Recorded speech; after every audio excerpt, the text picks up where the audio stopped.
To generate images using artificial intelligence, you'll need to use a website called Midjourney, which can be found at mid-journey.com. Before proceeding, it's recommended that you log into your Discord account, as you'll need to join a beta program and access a specific server.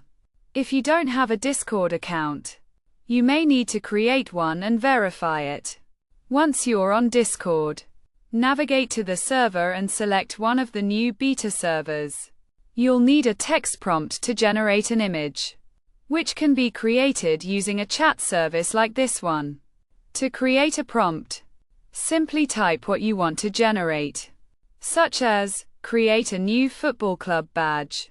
The chat service will generate a text prompt, which you'll then copy and paste into the Discord server. To use the prompt, type imagine, and click on it. Then paste the text prompt into the provided section and click search. The AI may take a few seconds or a minute to generate the image. Once it's generated, you can click on the image, scroll through the results, and save the one you like by clicking open and browse, and saving it to your device.